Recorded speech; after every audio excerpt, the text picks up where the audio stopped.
The late October light in Chicago had a quality of deceptive honesty. It was crisp and golden, pouring through the vast floor-to-ceiling windows of the Lincoln Park brownstone, glinting off the polished concrete floors and warming the cool, minimalist surfaces. It was the kind of light that made things look clean, sharp, and true. It was a lie. Olivia Hayes stood in the center of her living room, a hand resting on the tight swell of her stomach. She was the architect of this space, of its light, of its deliberate emptiness. Every line, every texture, every shadow was a decision she had made. The house was her masterpiece, a three-dimensional manifestation of her life's philosophy, that with enough foresight, precision, and control, perfection was not just an aspiration, but an achievable state. At 34, she was a senior architect at a firm that built skylines. At 8 months pregnant, she was on the cusp of building a family. From the outside, her life was as flawless as the seamless joinery in her custom-built kitchen cabinets. But lately, she had begun to notice the hairline cracks. They were small things. The way her husband, Michael, a high school history teacher, would fall silent when she talked about her latest project, a 60-story glass tower that would redefine a slice of the riverfront. The way he no longer met her at the door when she came home late. The faint scent of stale coffee from his study, the only sign he was even awake. He was a gentle, thoughtful man, the steady ground to her soaring ambition. But that ground had begun to feel distant, eroded. She told herself it was the stress. Her project was in its final, brutal phase, and the baby was a looming, beautiful, terrifying deadline of its own. Michael was just giving her space. That was the story she designed, the blueprint she followed. Today, she had left work early. The final presentation to the developers had been a triumph, but it had hollowed her out. All she wanted was to sink into the one part of her life she didn't have to design, the easy, uncomplicated comfort of her husband's arms. She pushed open the heavy oak door, the scent of lemon oil and dust motes dancing in the afternoon sun greeting her. The house was quiet. She slipped off her shoes, her swollen feet sighing in relief, and moved through the cathedral-like space of the foyer. That's when she heard it. A voice from Michael's study, the door slightly ajar. His voice. But it wasn't his teacher voice or his talking to her voice. It was a low, urgent, intimate murmur, a frequency she hadn't heard in years. She froze, her hand flying to her chest just above the baby. She didn't move. She couldn't. The words filtered through the crack in the door, sharp and distinct in the silent house. No, listen to me, Claire. It's not just about that. You know it's not. You listen to me. His voice pleaded, raw with an emotion she couldn't place. You listen when I talk about my day. You don't just nod while you're redesigning the world in your head. Olivia's always building something, a career, this house. She's not building us anymore. The world tilted. The golden, honest light became a harsh, interrogating glare. The polished concrete floor felt like a precipice. Every meticulously chosen object in her perfect room, the Eames chair, the Noguchi table, the abstract canvas on the wall, seemed to mock her. They were just things. Beautiful, expensive, empty things. She had built a museum to a life, and a stranger was living in it. Her breath hitched, a small, wounded sound. She needed to move, to scream, to throw open the door and let the chaos she felt tear through this serene, orderly space. But her body was lead. Her mind was a maelstrom of white noise and that one devastating phrase, "She's not building us anymore." Before she could will her feet to move, the study door flew open. Michael stood there, his face pale, his eyes wild with a distress that had nothing to do with her. He was holding his phone, his thumb hovering over the screen as if he wanted to smash it. He didn't see her, tucked in the deep shadows of the arched foyer. He was a man trapped in his own private storm. He ran a hand through his hair, a gesture of such profound agitation that it scared her. He muttered something, a curse, a name, and then he bolted.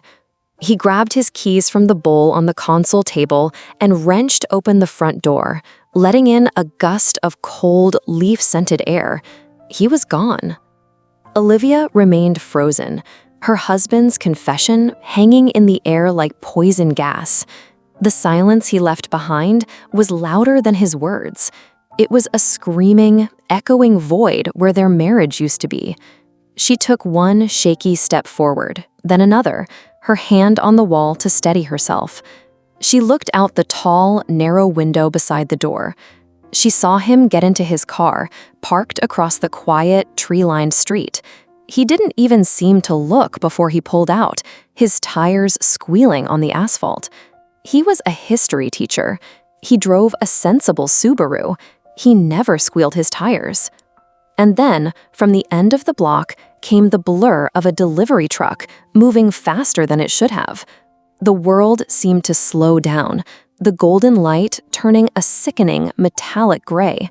The blare of a horn, a sound too loud, too violent for their peaceful street. And then, the crunch. It was a sound of finality, a sound of metal folding, of glass shattering, of things breaking that could never be perfectly reassembled. Olivia didn't scream. She didn't move. She just stood at the window of her perfect house, watching the ruin of her perfectly designed life unfold in the deceptive afternoon sun. The lie of the light was exposed. The cracks had been there all along, and now the entire structure had come crashing down. The hospital was a symphony of beeps, hushed voices, and the sterile, cloying scent of antiseptic. It was a world away from Olivia's curated reality, a place of stark function over form, where human frailty was laid bare under fluorescent lights. For 2 days, she sat in a vinyl chair by Michael's bedside, the unfamiliar rhythms of the ICU becoming the new, jarring soundtrack of her life. He was a landscape of injury. His left leg, encased in a complex web of plaster and metal pins, was elevated on a pillow. A purple and yellow continent of bruising spread across his forehead. IV lines snaked from his arm, tethering him to bags of fluid and machines that blinked with relentless, indifferent consistency. But it was the silence that was the most profound injury of all. When he first woke up, his eyes, the familiar, warm brown eyes that she had once believed held the whole of their shared world, were clouded with a terrifying vacancy. He looked at her, at the nurse, at the stark white ceiling, with the same dislocated confusion. "Olivia," he'd whispered, his voice raspy. What happened?" The question hung in the air between them, thick with 1,000 unspoken answers. What happened is you were on the phone with your lover.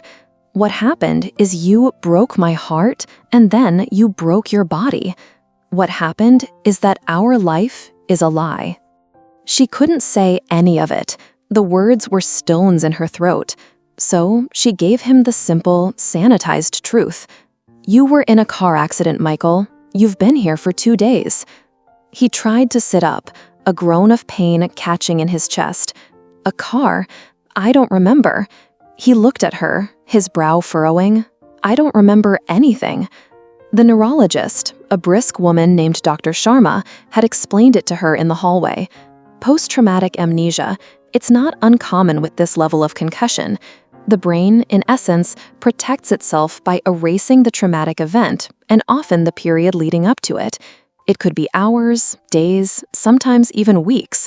It's impossible to say when or if the memories will return. And so, the confrontation Olivia had been rehearsing in her mind, a storm of rage, tears, and accusations, was indefinitely postponed. She was left in a holding pattern of silent fury, forced to play the role of the worried, doting wife. It was the most difficult architectural feat she had ever attempted, constructing a facade of normalcy over a foundation of absolute ruin. His brother, Mark, arrived on the second day. A solid, practical man who built decks and renovated kitchens, Mark looked ill at ease in the sterile hospital room. He clapped a hand on Olivia's shoulder, his grip firm and grounding. "Liv, how are you holding up?" His eyes were full of a gentle pity she couldn't stand. "I'm fine," she said, the words automatic. "Just worried about him." Mark looked at his brother, sleeping fitfully, and shook his head. What the hell was he thinking, tearing out of the driveway like that? Mrs. Gable from next door said he shot out like a bat out of hell. Olivia's heart seized, so there were witnesses. The narrative was already being written by others, a story of a tragic accident. Only she knew the prologue. "I don't know," she murmured, turning her gaze to the window, to the gray Chicago sky. He was upset about something at work. Another lie, another brick in the wall she was building around herself. Her best friend, Jess, was less gentle. A divorce attorney with a finely honed bullshit detector, she saw right through the facade. "So let me get this straight," Jess said over the phone that night, her voice a sharp crackle of indignation. Olivia was back at the house, the silence of the space a physical weight. "You overhear him confessing to an affair, he crashes his car, and now he has amnesia, and you're supposed to just, what? Fluff his pillows and pretend none of it happened?" "I don't know what I'm supposed to do, Jess," Olivia whispered, sinking onto the cold leather of the sofa. The house felt alien, contaminated. She could still see him standing by the door, his face a mask of turmoil. "Here's what you do," Jess said, her voice firm. "You call his brother. You tell Mark that Michael is going to need full-time care and he should be the one to arrange it. You are 8 months pregnant with the child of a man who just obliterated your trust. You do not, I repeat, do not owe him the Florence Nightingale routine. Your only job right now is to take care of yourself and that baby." The logic was flawless, irrefutable. It was the advice she would have given anyone else. But as she sat there, in the house they had chosen together, the house whose every detail was a testament to a shared dream, it felt impossible. To abandon him now felt like a different kind of cruelty, a public condemnation before a private trial had even been held. Was it duty? Was it love? Some stubborn vestigial remnant of it? Or was it simply inertia, the inability to deviate from the life plan she had so carefully drafted? A week later, Michael was discharged. The diagnosis was stark: a shattered femur requiring months of healing and the lingering cognitive fog of the concussion. He would be confined to a wheelchair, then crutches, and would need round-clock assistance. "Your maternity leave is coming up, isn't it?" the discharge nurse had said, her tone sympathetic. "The timing is difficult, but perhaps a blessing in disguise. You'll be home to help him." A blessing in disguise. The phrase echoed in Olivia's mind as Mark and a medical transport orderly maneuvered Michael, pale and diminished in a hospital-issued wheelchair, up the temporary ramp Mark had installed over the front steps of their beautiful brownstone. Michael looked up at the house, a flicker of something like gratitude in his hazy eyes. "Thank you, Liv," he said, for everything, for bringing me home." Olivia stood in the doorway, a sentinel at the gate of their broken life. She felt the baby kick, a sharp, insistent reminder of the future that was barreling toward her. She looked at her husband, this man who was both the love of her life and a complete stranger, the source of her deepest joy and her most profound wound. Home. The word was a mockery. This wasn't a homecoming. It was the beginning of a sentence. They were both prisoners now, trapped together in the beautiful, silent wreckage. The long Chicago winter was about to begin. November descended on Chicago like a gray shroud. The last of the golden leaves were stripped from the trees, leaving skeletal branches clawing at a perpetually overcast sky. The cold seeped through the window panes of the brownstone, a physical manifestation of the chill that had settled deep in Olivia's bones. Her life narrowed to the four walls of the house and the relentless, grinding routine of caregiving. Her maternity leave had begun not with nesting and prenatal yoga, but with medication schedules, sponge baths, and the grim mechanics of helping Michael use a bedside commode. Each task was an act of unwanted intimacy, a violation of the furious distance she desperately needed to maintain. She moved through the days in a state of suspended animation. Her body was heavy, cumbersome with the final weeks of pregnancy. Her mind was a battlefield. One moment, she would be watching Michael struggle to maneuver his wheelchair through a doorway he'd once strode through with easy confidence, and a wave of pity, sharp and unwelcome, would wash over her. He looked so broken, so helpless. The man who had betrayed her seemed to have vanished, replaced by this fragile, dependent patient. But then she would be changing the dressing on his leg, the scar a livid red line against his pale skin, and the memory of his voice on the phone would slice through her. "She's not building us anymore," and the pity would curdle into a cold, hard rage. He had no right to this helplessness. He had no right to her care. His brokenness was a shield, protecting him from the consequences of his actions, while she was left to carry the full weight of the wreckage. The house, once her sanctuary and pride, became a cage. The open-plan living space, designed for flow and connection, now felt vast and empty, amplifying the silence between them. The silence was a living entity, thick with everything unsaid. It sat between them at the dining table as she cut his food. It filled the space between their separate beds. She had moved into the guest room on the first night, claiming she needed more space to sleep, an excuse he accepted with a flicker of hurt in his foggy eyes. He tried, in his fragmented way, to bridge the chasm. "Talk to me, Liv," he'd say, his voice thin. "You're so quiet. Is it the baby? Are you scared?"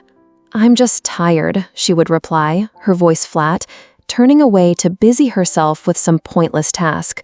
How could she explain that the baby was the only thing that felt real, while he felt like a ghost haunting the ruins of their life?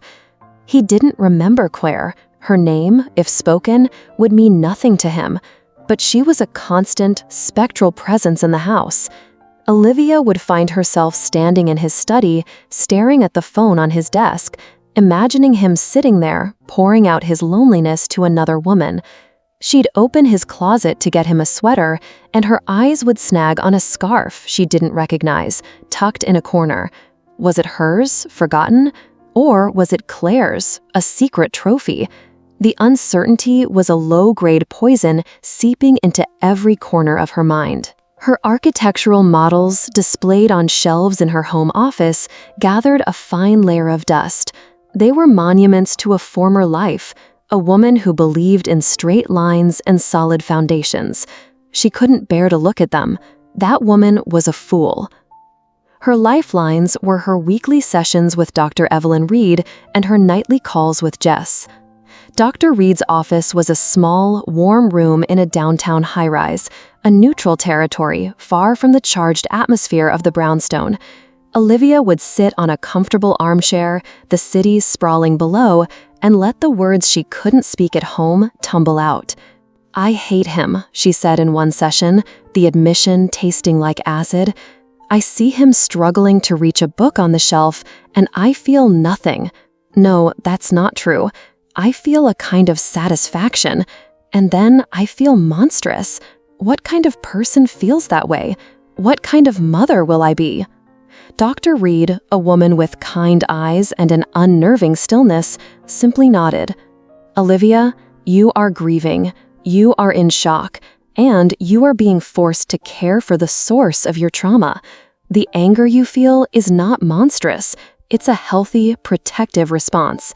It's the part of you that is refusing to be erased. Jess, on the other hand, was a voice of pure, unadulterated pragmatism. "This is insane, Liv," she'd say over the phone, her voice sharp. "You're torturing yourself. He has a brother. He has a family. You need to be preparing for your daughter, not catering to the man who cheated on you. This isn't strength, it's self-flagellation."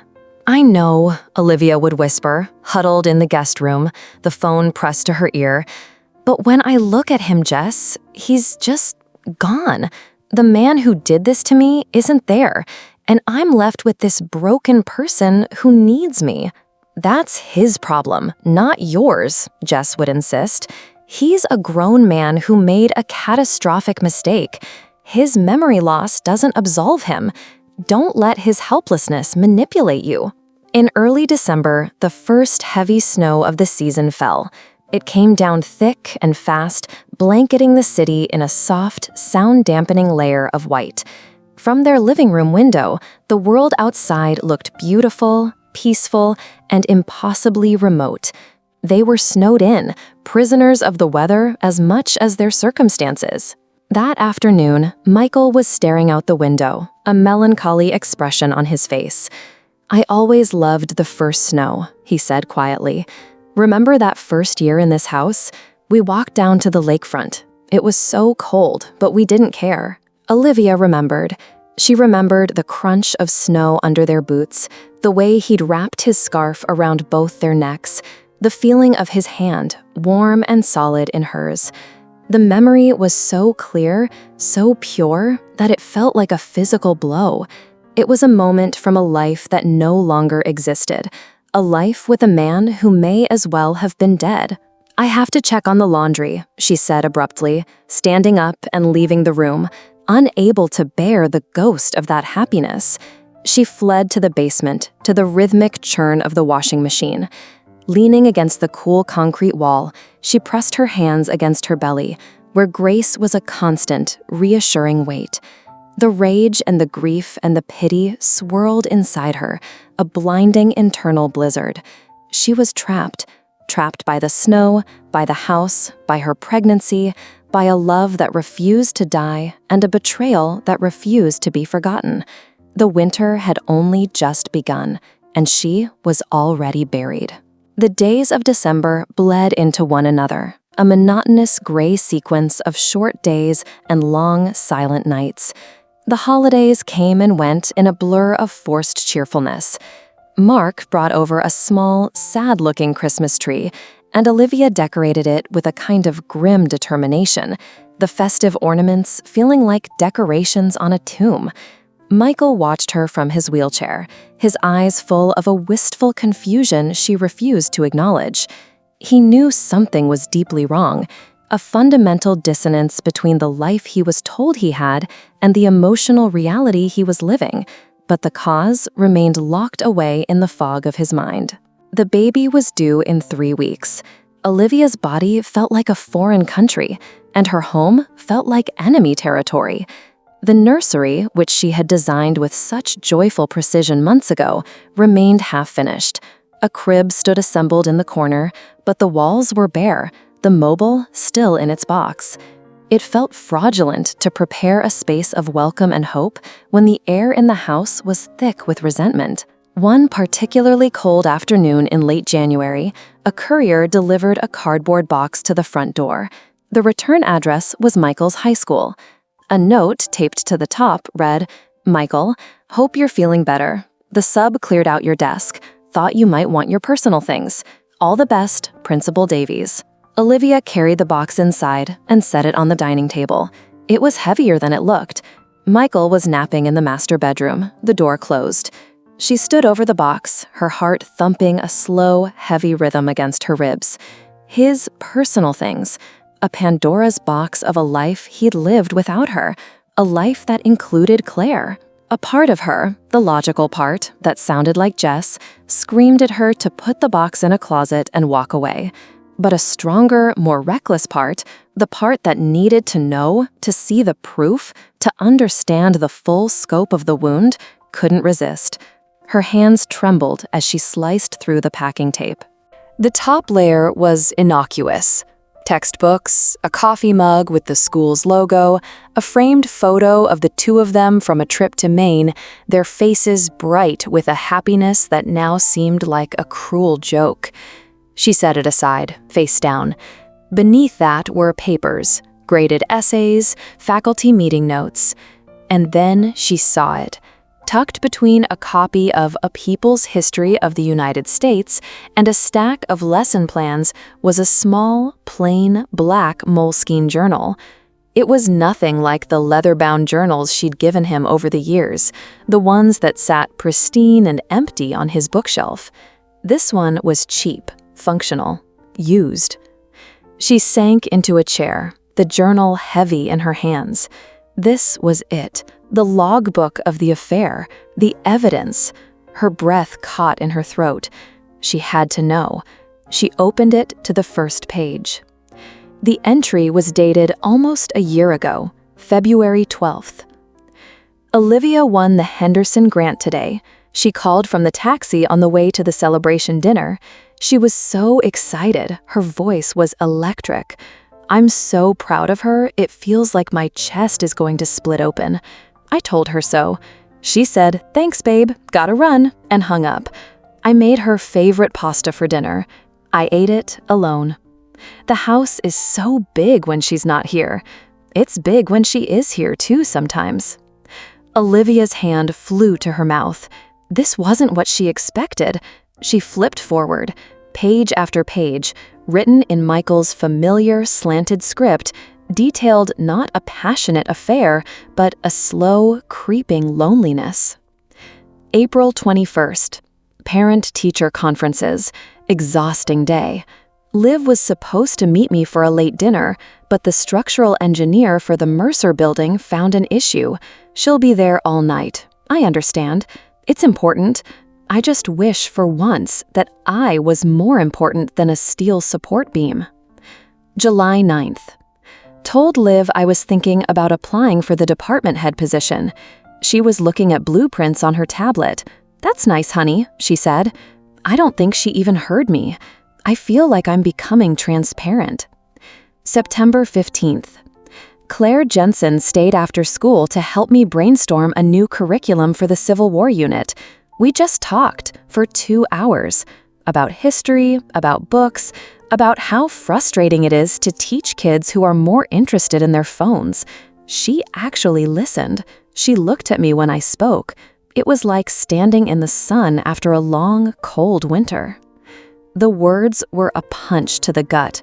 It wasn't a chronicle of lust, but a document of sorrow. It didn't excuse what he did. Nothing could. But it illuminated it with a terrible, tragic clarity. She saw their life from his perspective for the first time. The grand, empty house, the distracted wife, the slow, painful process of being rendered invisible. He hadn't sought out an affair. He had stumbled into a conversation. He hadn't been looking for another woman. He had been desperate for a witness to his own life. She was so absorbed she didn't hear the soft whir of the wheelchair. "Liv?" She looked up, startled. Michael was there, in the doorway of the dining room, his face etched with concern.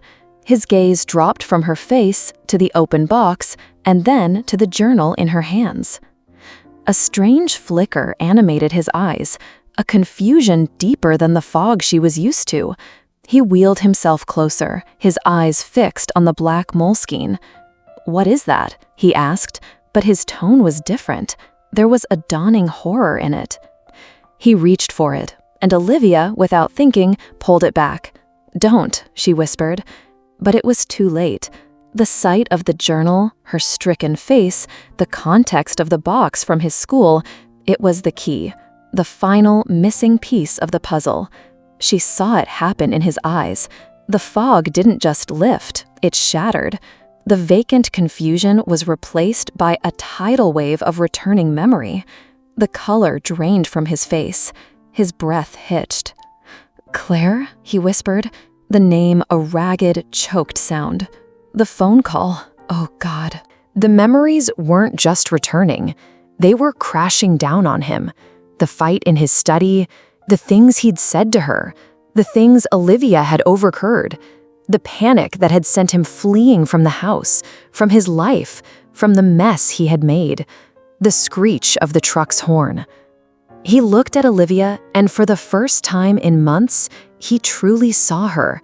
He saw the coldness in her eyes, not as a confusing affliction, but as a justified verdict.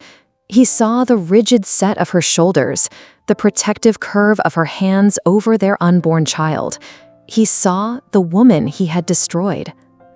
He slumped in his wheelchair, his body seeming to fold in on itself. A sound tore from his throat, a low animal sound of pure, unadulterated shame. It wasn't a cry of self-pity or a plea for forgiveness. It was the sound of a man seeing the full extent of his own devastation.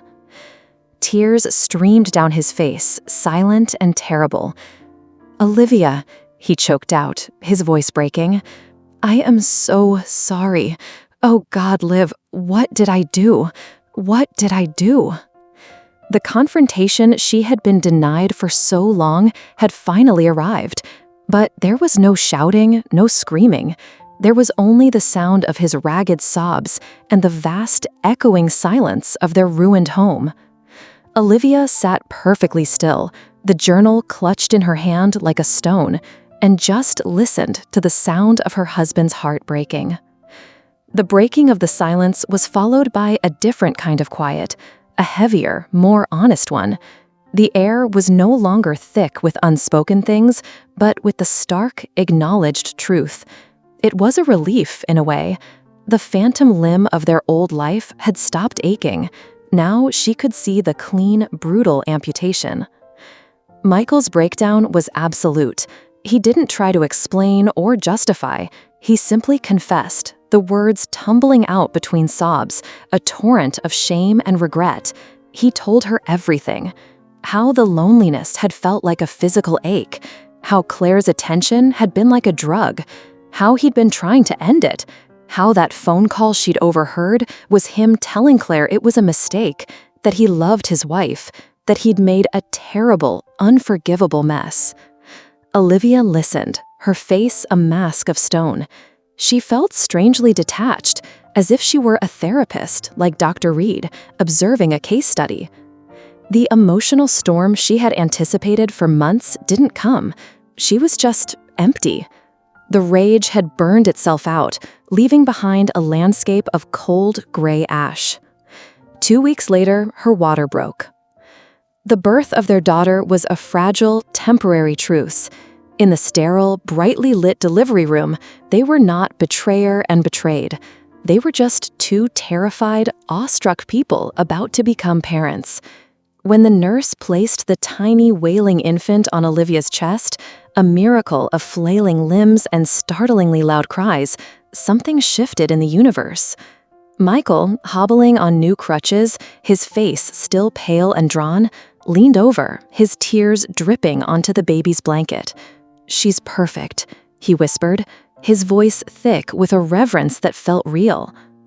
They named her Grace. It was Olivia's choice. It wasn't about forgiveness, it was about the unearned, astonishing gift of this new life in the midst of so much destruction. Coming home from the hospital was a different kind of homecoming than the last one. The house was the same, but the occupants were irrevocably changed.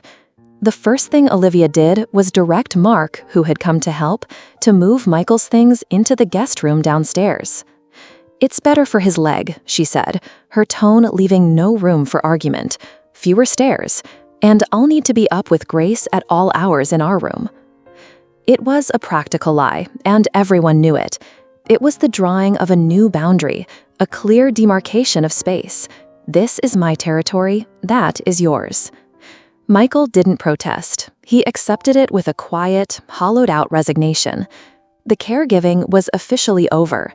His body was healing. Now, the slow, uncertain work of coexisting began. The weeks that followed were a blur of diapers, feedings, and profound exhaustion. Olivia poured every ounce of her being into Grace. The baby was a tangible, grounding presence, her needs simple and absolute. She was an anchor in the turbulent sea of Olivia's emotions. When she held Grace, the chaos receded. There was only the warmth of her daughter's small body, the milky scent of her skin, the fierce, primal love that eclipsed everything else. Michael, in turn, dedicated himself to a campaign of quiet, relentless atonement. He had graduated from a wheelchair to crutches, and he used his new mobility to serve. He learned the intricate art of sterilizing bottles. He took over the night feedings that could be done with a bottle of pumped milk, letting Olivia get precious, uninterrupted hours of sleep. He limped around the kitchen, making her meals, ensuring she was eating. He did the laundry, he ordered the groceries, he managed the silent, thankless labor of the household. He never pushed. He never asked for anything. He never tried to bridge the physical distance between their rooms or the emotional chasm between their lives. When he looked at her, it was with an expression of deep, abiding sorrow and a profound respect for the boundaries she had drawn. His actions became his apology, repeated day after day. He was no longer trying to be her husband. He was trying to earn the right to be Grace's father, to simply exist in the same house without causing more pain. Olivia continued her sessions with Dr. Reed. "He's trying," she said one afternoon, Grace sleeping in a carrier against her chest. "He's doing everything right, and I feel nothing. I appreciate it, like I would appreciate a helpful roommate, but the connection is gone. It's like the wires have been cut." "The old connection is gone, Olivia," Dr. Reed said gently. "It was severed. You can't just splice the wires back together. The question isn't whether you can repair what was broken. It's whether there is any desire on your part to build something entirely new." The question lingered. She started sketching again. Her dusty home office became her refuge during Grace's naps. But she wasn't drawing buildings. The sweeping lines and grand structures held no appeal. Instead, she found herself drawing Grace's tiny, curled hand, the curve of Michael's back as he bent over the crib, his crutches leaning against the wall, the way the winter light fell across a pile of baby blankets. They were small, intimate studies of their strange, fractured new life. She was no longer designing a perfect future. She was simply documenting the imperfect, messy present. One evening, Jess came over for the first time since the accident. She held Grace, her sharp, lawyerly demeanor melting into a puddle of adoration.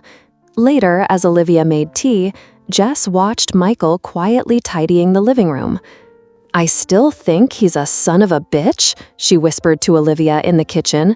"But I have to admit, he's a son of a bitch who knows how to clean a spit-up stain." She paused, her expression softening. "How are you, Liv? For real?" Olivia looked out into the living room. She saw Michael carefully place a board book back on a low shelf, his movements still stiff and pained. She saw her daughter, her reason for everything, sleeping peacefully in her bassinet. "I don't know," Olivia said, and it was the most honest answer she'd ever given.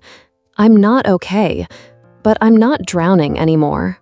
Spring arrived in Chicago not as a gentle awakening, but as a messy, reluctant thaw. The mountains of gray snow that had lined the streets for months collapsed into dirty puddles. The sky, for the first time in what felt like an eternity, showed patches of a pale, watery blue. A damp, earthy smell replaced the sterile bite of the cold. The change in seasons mirrored a subtle shift within the walls of the brownstone. The oppressive weight of the winter and of the raw, immediate aftermath of the truth had begun to lift, replaced by a kind of quiet, functional equilibrium. Olivia's maternity leave was ending. The thought of returning to the high-pressure world of her firm filled her not with anticipation, but with a profound sense of detachment. The 60-story tower on the riverfront, once the pinnacle of her ambition, now seemed like an artifact from another life. The woman who had obsessed over steel support beams and curtain wall systems was a stranger to her. Her world had shrunk to the 4-pound weight of Grace in her arms, the rhythm of her breathing, the startling blue of her eyes. Michael's physical recovery had progressed. He walked with a cane now, his limp a permanent, subtle reminder of that terrible October afternoon. He had started his own therapy, a fact he mentioned to her once, quietly, without expectation of a response. He was also talking to his principal about the possibility of returning to teaching in the fall. He was slowly, painstakingly rebuilding a life from the rubble of the one he had detonated. They had fallen into a rhythm, a carefully choreographed dance of co-parenting. They had logistics meetings about pediatrician appointments and diaper supplies with the detached efficiency of business partners. The politeness was a shield for them both.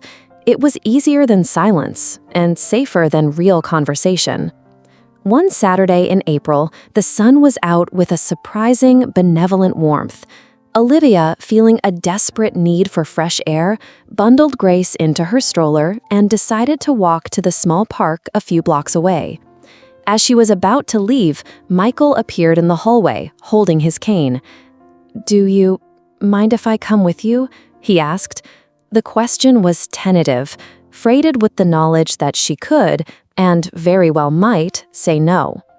Olivia hesitated. Her walks were her own, her time to untangle the knots in her mind. But she looked at his face, at the hesitant hope in his eyes, and then at Grace, who was staring up at him, her mouth in a perfect O. "Okay," she said, the word feeling foreign. They walked in silence for a block, the only sounds the rumble of the stroller on the sidewalk and the gentle tap of Michael's cane. It was the first time they had been out in the world together, as a family, since the accident. It felt profoundly strange, like putting on a costume. At the park, they found an empty bench. Olivia took Grace out of the stroller and sat her on her lap. Michael sat at the other end of the bench, a careful foot of space between them. He didn't try to close the distance. He just watched Grace, a soft, sad smile on his face. "She looks like you," he said quietly, "around the eyes." "She has your hands," Olivia replied without thinking. It was true. Grace's long, delicate fingers were a miniature version of Michael's. He looked down at his own hands, resting on the handle of his cane. "I read an article," he began, his voice low, still looking at his hands, "about kintsugi, the Japanese art of repairing broken pottery with gold lacquer. The idea is that the piece is more beautiful for having been broken. The cracks are part of its history." He finally looked at her, his eyes clear and full of a pain that was no longer fresh, but a deep, settled part of him. I know we can't be put back together the way we were. I shattered us, Liv. I know that. And there's not enough gold in the world." He took a shaky breath. "But every day, I'm just trying to collect the pieces and be a good father to her. And maybe, someday, be a man that you don't have to hate." Olivia stared at him. It was the most honest thing he had said since his confession. He wasn't asking for forgiveness. He wasn't hoping for a magical repair. He was simply acknowledging the truth of the destruction and his place within it. She didn't reply. She turned her attention back to Grace, who was batting at a loose thread on her sweater. She felt the warmth of the spring sun on her face. She felt the solid weight of her daughter in her lap. She looked at the man on the other end of the bench, this broken, contrite man who was her husband. The anger was gone. The icy rage that had sustained her through the winter had melted away, leaving a strange, quiet emptiness. But it wasn't a desolate emptiness. It was a clear space, a space for something new to potentially grow. A few weeks later, Olivia stood on their small back patio. The garden, neglected for a year, was showing signs of life. Green shoots of daffodils were pushing their way through the cold, damp earth. It was evening, and the sky was a soft violet. Through the glass doors, she could see Michael in the living room, gently rocking Grace in his arms, humming a tuneless song. He looked up and saw her watching. He didn't give her the big, confident smile of the man she had married. He gave her a small, hesitant one. It was a question, not a statement. It was fragile. It was real. Olivia didn't smile back, not fully, but the tight, protective knot that had been lodged in her chest for 6 months loosened its grip, just a fraction. The life she had designed was gone, its blueprints burned to ash. The love she had believed in, a love of flawless lines and perfect structures, was dead. But here, in the messy, uncertain twilight, watching the man who had broken her world trying to soothe their child, she felt the first, terrifying, tentative whisper of a different kind of love. It wasn't the love of a blueprint. It was the love of kintsugi, a love that didn't hide the cracks, but acknowledged them as part of a new, more complex, and perhaps more resilient whole. She didn't know if they would make it. She didn't know if she could ever fully trust him again. But for the first time, she realized she was no longer just a victim reacting to trauma. She was standing on new ground, and the choice of what to build next, or whether to build anything at all, was finally entirely her own. She was the architect again, and this time, she would not be designing for perfection. She would be designing for grace.